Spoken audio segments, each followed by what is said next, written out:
अमर रहे अमर रहे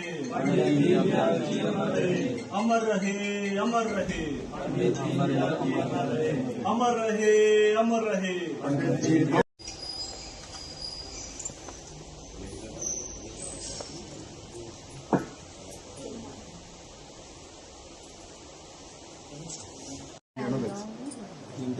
सामने ये तो पीछे दो भारत माता की जय। अमर रहे अमर रहे। जोश लगाएंगे लेकिन जोश।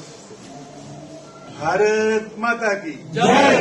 भारत माता की जय। पंडित दीनदयाल उपाध्याय जी अमर रहे अमर रहे। दो बार पंडित दीनदयाल उपाध्याय जी अमर रहे अमर रहे। पंडित दीनदयाल उपाध्याय जी अमर रहे अमर रहे। पंडित दीनदयाल उपाध्याय जी अमर रहे अमर रहे। भारत माता की जय। मंच पर आसीन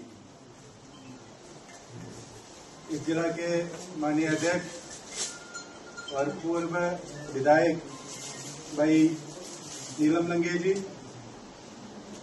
इस जिला के पूर्व अध्यक्ष भाई राकेश जी,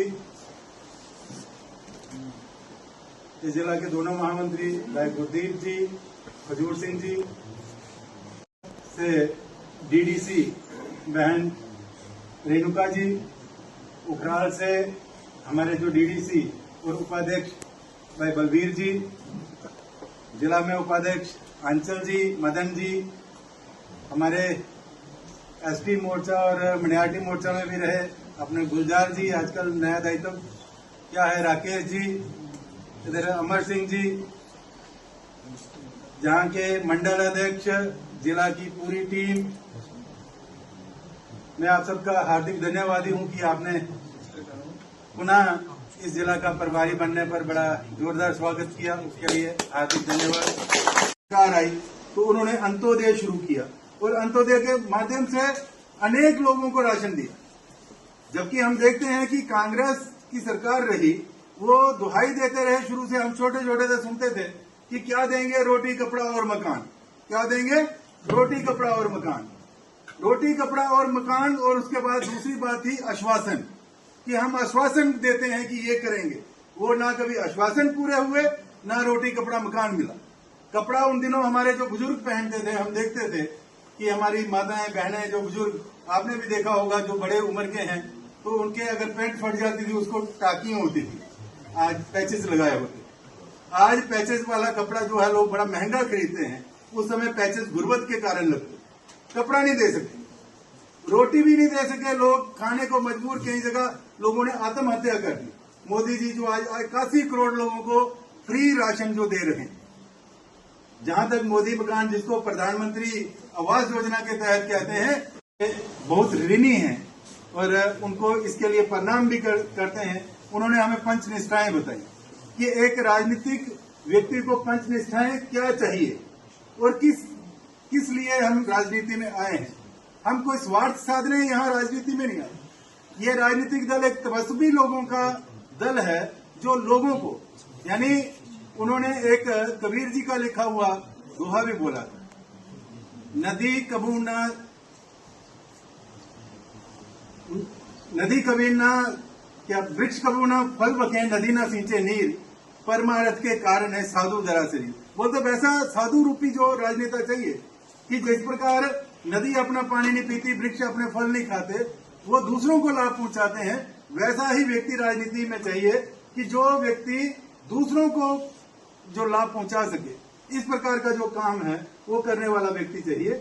ऐसे उन्होंने जो हमें वो दिया, उसी पर आधारित जब अटल स्वर्गीय प्रसाद मुखर्जी जी क्या बने, नेता प्रतिपक्ष, और सारा कारोबार जो था कि संगठन को, भारतीय जनसंघ को चलाना और उसका रेखांकन करना कि किस तरह से हम ये स्वराज्य चाहते हैं, अपना राज चाहते हैं। तो डॉक्टर पंडित दीनदयाल उपाध्याय जी ने ग्रंथ लिखना शुरू किए। उन्होंने जो पहला ग्रंथ लिखा वो तो क्या था, एकात्म मानववाद, यानी ये पूरी दुनिया को एक अचंभा सा लगा कि हम साम्राज्यवाद की बात करते हैं, हम और अपवादों की बात करते हैं, लेकिन एक पहला वाद आया जिसको बोलते हैं एकात्म मानववाद। ये एक परिचर्चा रही है, कल कोई और होगा। व्यक्ति की पहचान दायित्व से नहीं होती, व्यक्ति की पहचान होती है उसके काम से। इसलिए हमारे पास दायित्व हो या ना हो, हम लोगों को आगे बढ़ना है, काम करना है, क्योंकि मोदी जी ने इतनी जन कल्याण योजनाएं समाज में भेजी हैं, उसके बाद बनना। और जो जितनी जन कल्याण योजनाएं हैं, उन जन कल्याण योजनाओं के पीछे जो एक मार्गदर्शन है, वो रहा पंडित दीनदयाल उपाध्याय जी। पंडित दीनदयाल उपाध्याय जी अंत्योदय के प्रोधा माने जाते हैं। अंत्योदय यानी पंक्ति में खड़ा आखिरी व्यक्ति। पंडित दीनदयाल उपाध्याय जी, अगर इन तो मुझे लगता है 2 दिन लगेंगे, लेकिन कोशिश करूंगा संक्षेप में कुछ अंश में आपको बताऊं। उनका जन्म 25 सितंबर 1916 को हुआ। पढ़ाई में बहुत तेज थे, लेकिन बाल्यकाल में ही पहले पिताजी का देहांत, उसके बाद माताजी का देहांत। मामा जी के घर पले, मामा जी का भी देहांत। बाद में इनकी सिलेक्शन हुई आईएएस ऑफिसर। इन्होंने नौकरी नहीं की। नौकरी ना करते हुए, जबकि मामा जी मामी जी ने सबने जोर लगाया कि आप इतनी पढ़ाई की है आपने, इस पढ़ाई करने के बाद हर एक व्यक्ति जो नौकरी करने के लिए पढ़ाई करता है, उन्होंने बोला कि नहीं, जो समाज में फैली हुई कुरीति है और जो परतंत्र है, उस परतंत्र को दूर करना, स्वराज्य आए उसके लिए काम करना। उसके लिए काम किया और काम करते करते एक दिन ऐसा आया कि राष्ट्रीय स्वयंसेवक संघ के घटक हो गए। राष्ट्रीय स्वयंसेवक संघ में भी बहुत काम किया। बाद में जब देश आजाद हुआ, तो देश आजाद होने के साथ ही यानी हम तब तक अपनी सरकार को सार्थक नहीं मानते जब तक इस देश का आखिरी व्यक्ति उस तक हमारी जो योजनाएं हैं वो ना पहुंचे। यानी अगर भारत सरकार जो है वो बनती है, कोई जन कल्याण योजनाएं लाती है, तो उस जन कल्याण योजनाओं को देश के आखिरी व्यक्ति तक पहुंचना चाहिए। इस प्रकार का जो ग्रंथ लिख के वो गए हैं पंडित दीनदयाल उपाध्याय जी, हम उनके इस हाल कर दिया देश। उसमें डॉक्टर श्यामा प्रसाद मुखर्जी सरकार में मंत्री थे, उन्होंने त्याग पत्र दिया। डॉक्टर भीमराव अंबेडकर जी सरकार से निकले, उन्होंने बोला कि जो हम चाहते थे कि अगर ब्रिटिश शासन था, तो ब्रिटिश शासन के दौरान जो लोगों के ऊपर अत्याचार और ये सब हो रहा था, तो उसको हम सहन नहीं करते थे, उनको हमने भगाया।